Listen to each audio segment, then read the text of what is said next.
cara... Este é o Conversas Cruzadas aqui na TV Com. A gente está discutindo aqui o salário mínimo regional, o piso regional. E aí o seguinte, é verdade que há um impacto de 28%, isso pesa na conta de quem paga a conta, né? Para quem trabalha e é proprietário de hotel, bar ou restaurante, eu estou falando lá para Xanxerê, para São Miguel do Oeste, para Içara e tal. Essa é a nossa preocupação. E é o seguinte, sai do patamar de R$630 do piso para R$800, um aumento de 28%. É bastante coisa. É muito pesado. Quer dizer, o trabalhador de Içara ganha mais que quem trabalha em Copacabana. Exatamente. Né? Exatamente. Isso teoricamente, sim. Né? Teoricamente, isso sim. no piso, né? Mas não quer dizer que na média salarial que Com certeza, mas se a gente negócio, porque você falou, assim, tem muito pagamento aqui atrelado ao piso. O cara chega lá, eu vou ser gerente, quero 10 pisos. Mas sabe o que acontece, Brasolim? Esse é o problema. Aí levou tudo. Sim, é o Olha referencial, só, né? Possivelmente, o piso no Rio de Janeiro não fede nem cheira. Do ponto Porque de vista, está bem acima, tu acreditas? Certamente, porque dizer que o salário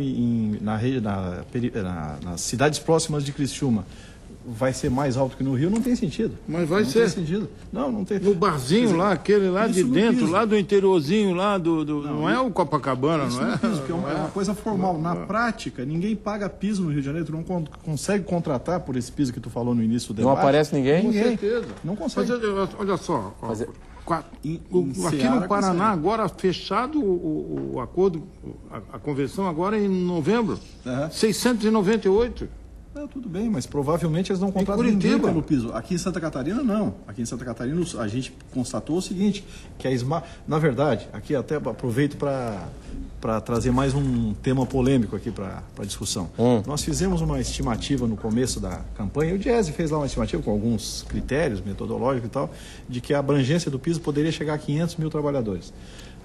Pois é. Hoje eu avalio que essa previsão foi modesta, foi, digamos assim, muito modesta. Na prática foi muito mais significativo.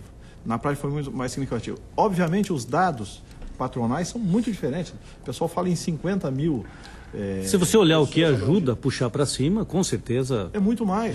Isso me assusta mais ainda. Não, mas... Isso me assusta mais ainda. Viu, Brasolim? Por que eu quero dizer para tu não se assustar? E quando tu perguntou se poderia pagar um aumento real de 4% médio, eu disse que poderia. Por quê? Porque é o seguinte, se a gente olhar para o que está acontecendo no Brasil nos últimos 10 anos, nós vamos verificar que é o seguinte, o que está salvando o Brasil é o mercado interno. Se a gente olhar para os 2000, se a gente olhar para a década de 2000 com atenção, nós vamos perceber que foi a década da formalização. O emprego se formalizou e foi gerado empregos como nunca na década de 2000, especialmente ali a partir de 2002, 2003. Não estou aqui fazendo uma vinculação com o governo Lula, não tem nada, é um ciclo econômico. O que explica isso? Foi fundamentalmente o aumento de salários. E aí, o salário mínimo como protagonista disso. Na medida que tu teve ganhos de salários, tu começou a fazer um negócio que muita gente dizia, economistas falavam, o movimento sindical dizia, olha, o segredo dos países bem-sucedidos é ter um mercado interno forte.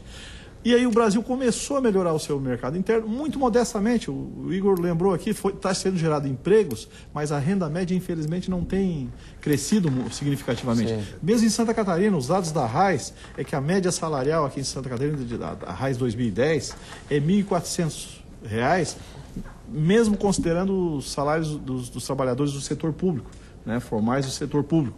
Portanto, é um salário baixo, mas o que está salvando o Brasil é o mercado interno. E aí, puxado pelo salário mínimo. O salário mínimo puxou esse negócio, né? Quando começou já no governo Fernando Henrique Cardoso a ser dados ganhos reais para o salário mínimo. Tabela de pagamentos do Estado de Santa Catarina, publicada e atualizada na Lei 469, Lei Complementar, o menor salário é 760. Do Estado? Do Estado. Isso no serviço público? Serviço público. Isso Nós vamos para 800. Sim, o serviço público. Quer dizer, o Estado vai pagar menos do que a pensãozinha lá do interior de Itapiranga. Certo, mas isso vai ser corrigido rapidamente, porque inclusive nesse mês de janeiro tem reajuste de 4%, vai ser 8% o reajuste dos servidores públicos. 4 agora e 4 em maio, né? Então isso vai ser corrigido além das incorporação dos abonos e tal. O fato é o seguinte, essa lei tem efeito zero para o Estado. Primeiro porque não prevê o reajuste dos trabalhadores do Estado. Mas veja só, eu vou te dar um exemplo. No Nós, esse ano, nós não sabíamos que tinha essa armação, né? De tirar o turismo, botar... Eu não sei como é que eles conseguiram fazer essa coisa acontecer dessa forma, sem ninguém saber.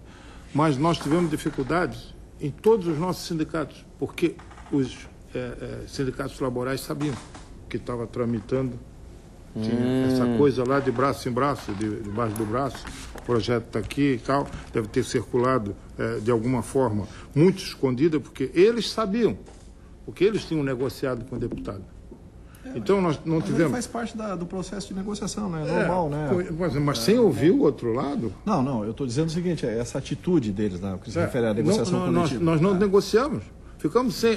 Florianópolis, Lages, Camboriú, Itajaí, ninguém tem decidido que está acontecendo alguma coisa. O pessoal ficou aguardando, né? Ficaram... Mas é natural isso, né? É natural, porque num processo de negociação tu trabalha com informações públicas e privadas, né? Ambos os lados. Sim.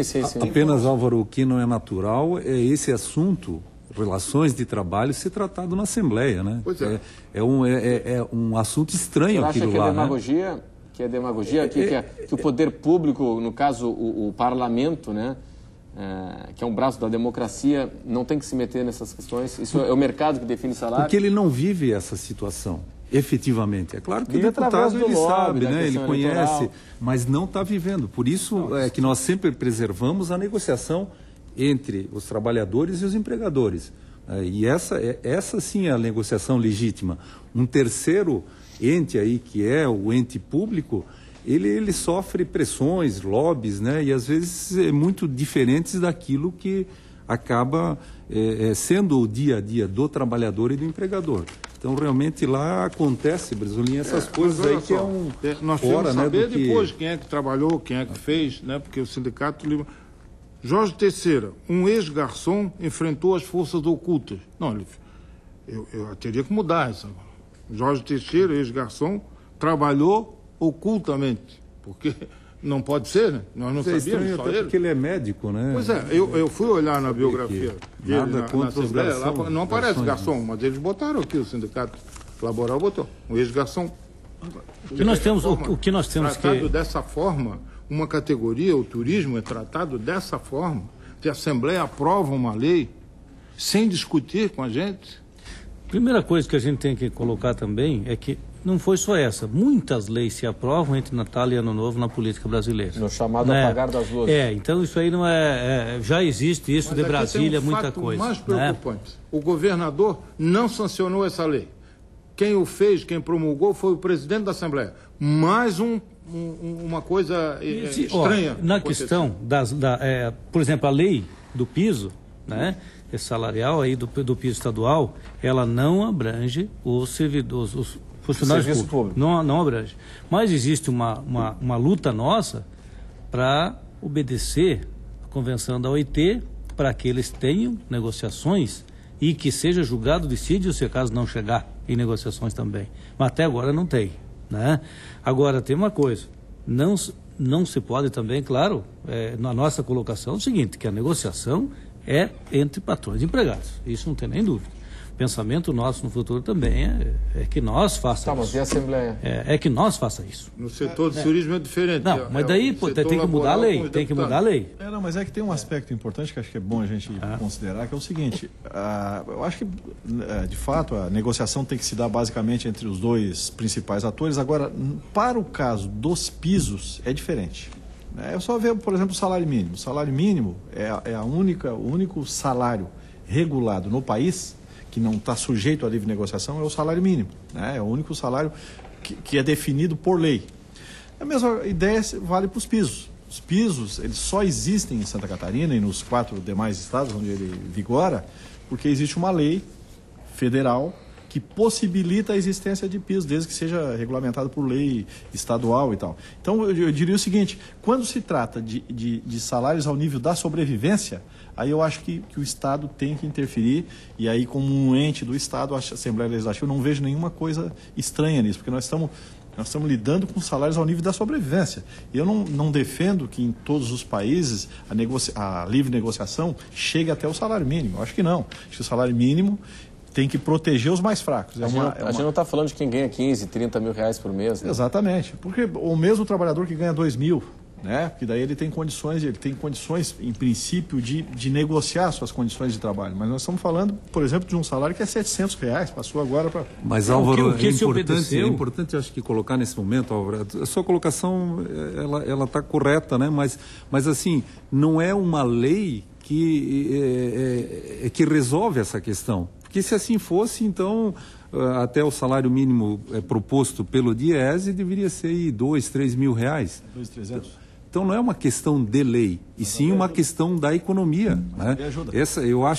Me parece que assim há vontade de todas as partes de que se pague o melhor salário possível. Mas nós não podemos esquecer a questão da competitividade dos nossos produtos e dos nossos serviços. Isso afeta? Com certeza afeta, né? Afeta na medida em que tem um efeito dominó e que acaba elevando. Em que aspecto?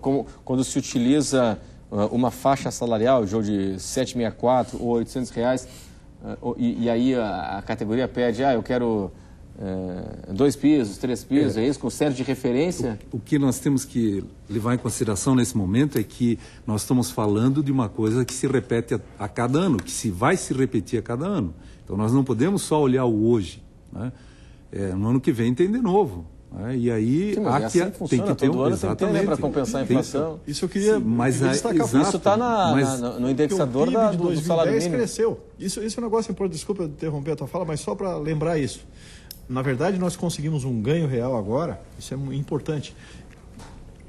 A nossa meta era o mesmo percentual do salário mínimo, 7,59% de ganho real. Não conseguimos, porque a negociação não é feita só das vontades de um dos dois lados, é a síntese da vontade dos dois lados. Agora, eu vou lembrar o seguinte, o salário mínimo só aumentou 14%, porque teve inflação em 2011 e porque o PIB de 2010 teve um crescimento vultuoso de 7,5%. E essa é uma política, no meu entender, muito correta. Tu só distribui se tiver da onde tirar, certo? E o salário mínimo de Santa Catarina, o piso estadual de Santa Catarina, está pendurado nessa lógica. Apesar de não ter nenhuma formalização disso, não existe um sistema que reajuste automaticamente os pisos estaduais, mas a lógica nossa aqui nesses 2 anos de correção tem sido o PIB nacional. Né? Tem sido o PIB nacional, ainda que neste ano a gente não tenha conseguido o PIB de 2 anos atrás. Então eu queria lembrar isso, quer dizer, tu só distribui a renda, porque foi gerada uma renda e, obviamente, os trabalhadores têm responsabilidade nisso. Bom, pessoal, voltando nesse negócio da Assembleia... Eu preciso chamar um intervalo comercial. Eu tenho uma pergunta sobre isso daqui a pouco no Portal de Voz, a interferência do Parlamento, do Legislativo, no processo de negociação. Vamos para o intervalo e, em instantes, estaremos aqui de volta. Até já.